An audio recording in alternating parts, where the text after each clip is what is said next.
నిత్యం రామనామమే ఆయువుగా ఆ సీతారామచంద్ర ప్రభు స్మరణే ఆచరణగా జీవిస్తున్న రాములూరి నామమే ఇంటి పేరుగా పొందిన గజ్వేల్కి చెందిన రామ భక్తుడు రామకోటి రామరాజు భద్రాచలంలో అంగరంగ వైభవంగా జరగనున్న సీతారాముల కళ్యాణానికి 250 కిలోల చేతితో వలిచిన గోటి తలంబరాలను జిల్లా కోర్టు న్యాయమూర్తి ప్రియాంకతో కలిసి గజ్వేల్ ప్రజ్ఞాపూర్ మున్సిపల్ పరిధిలోని త్రిశక్తి ఆలయంలో ప్రత్యేక పూజలు చేసిన అనంతరం పంపారు.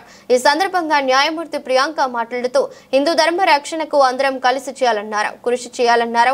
దేశ ప్రధాని నరేంద్ర మోదీ రామాలయ నిర్మాణం గురించి చేసిన శ్రమను కొనియాడారు. రామరాజు మాట్లాడుతూ ఇంత గొప్ప అవకాశాన్ని రామచంద్ర ప్రభు నాకు ఇచ్చిన వరంగా భావిస్తున్నానని ఆనందం వ్యక్తం చేశారు. సీతారాముల కళ్యాణంలో గోటితో వలిచిన తలంబ్రాలను ఉపయోగిస్తారని ఆయన తెలిపారు. నమస్కారం అండి. ఈ రోజు రామకోటి గారి ఒక అద్భుతమైన కార్యక్రమం చేపడుతున్నారు. గత కొన్ని సంవత్సరాలుగా మన రాముల వాడికి అక్షంతలు కోళ్లతో చేయితోటి ఒలిచిపిచ్చి మరీ స్వయాన అందరితోటి బికాస్ మనం అందరము పార్టిసిపేట్ చేయగలుగుతున్నాము just because of Ramakoti garu. అదేవిధంగా కొంతమందితోటి కోట్ల సార్లు రామకోటి రాయించారు, ఇంకా రాయిస్తారంట. సో అట్లా ఈ ప్రోగ్రామ్స్ ఇంకా ఇలా చేస్తూ ఉండాలి. మనం ఇవన్నీ కూడా పార్టిసిపేట్ చేయాలి. ఎందుకంటే మనం యాజ్ అ హిందూ మన గాడ్స్ ని మన హిందూయిజం ని మన ఇంకా ప్రోగ్రెస్ చేసుకుంటూ ఇంకా మన డెవలప్మెంట్ చేసుకుంటూ ఇంకా మనమే ఉండాలి. కాబట్టి ఇట్స్ లైక్ రామరాజ్యం ని మనం మొత్తం it's like already Narendra Modi గారు ఒక బ్యూటిఫుల్ టెంపుల్ మనం కన్స్ట్రక్షన్ అయింది. సో అట్లానే ఇంకా డైలీ మన ఇండియాలో మన భారతీయ సంస్కారం మన ఇవన్నీ కల్చర్ ఇవన్నీ ఇంకా డెవలప్ అవ్వాలనుకుంటూ ఇట్లాంటి రామకోటి వాళ్ళు ఇంకా చాలా మంది ఇంకా ప్రోగ్రామ్స్ చేయాలన్నట్టు I wish all the best Ramakoti garu. Ramakoti గారి ఆధ్వర్యంలో 250 kgs ఆఫ్ బియ్యం, అది కూడా చేతితోటి ఒలిచబడిన బియ్యం మన భద్రాచలం రాముల వారికి ఈ ఇయర్ సమర్పించడం జరిగిందండి.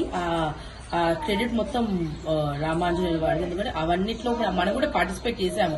మన ఆల్ ఓవర్ తెలంగాణలో అందరం ప్రతి గ్రామ ప్రతి ఒక్క ఇంట్లో నుంచి రాముల వారికి మన చేతులారా మన దగ్గర నుంచి అవి అక్షంతలు వెళ్ళాయి. కాబట్టి అది చాలా చాలా మంచి ప్రోగ్రామ్ యాక్చువల్లీ. Thank you. జై శ్రీరామ్. గజ్వేల్లోని రామకోటి భక్త సమాజం గత 26 సంవత్సరాల నుంచి రామనామమే ప్రాణమని ప్రతి గ్రామము ప్రతి వీధి అనకుండా ప్రతి ఇంటిలోనూ రామకోటి రాయిస్తూ నేటికి 100 కోట్లు పూర్తి చేసి సందర్భంగా 500 కోట్ల అధిగమించి 1000 కోట్లకు శ్రీకారం చుట్టిన శుభసందర్భంగా భద్రాచల దేవస్థానం గెలిపించి అపూర్వ అవకాశం అనేది మన రామకోటి సంస్థకు అందించారు. అది ఏంటంటే సీతారాముల వారి కళ్యాణానికి మనము గోటుతోటి ఒలిసినటువంటి తలంబ్రాలు మాత్రమే అక్కడ భద్రాచల కళ్యాణానికి ఉపయోగిస్తారు. అటువంటి ఒక అవకాశాన్ని తెలంగాణ నుంచి ఒక 3వసారి నాకు ఇవ్వడం జరిగింది.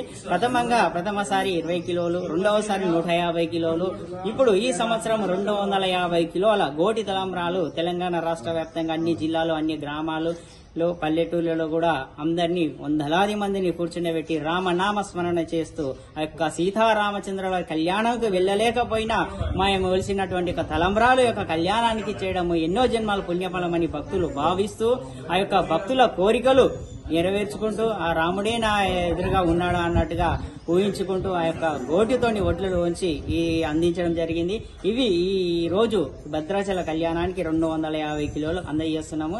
కాబట్టి భక్తులందరూ కూడా భద్రాచల కళ్యాణం పాల్గొన్నందుకు సంతోషం. అదేవిధంగా పాల్గొన్న ప్రతి భక్తుని కూడా కళ్యాణం అనంతరం సీతారామచంద్రుల కళ్యాణం నుంచి జాలువారినటువంటి ముత్యాల తలంబ్రాలను కూడా ప్రతి భక్తునికి లక్షల మంది భక్తులకు త్వరలోనే ముత్యాల తలంబ్రాలు కళ్యాణ తలంబ్రాలు అందజేస్తారు. జై శ్రీరామ్.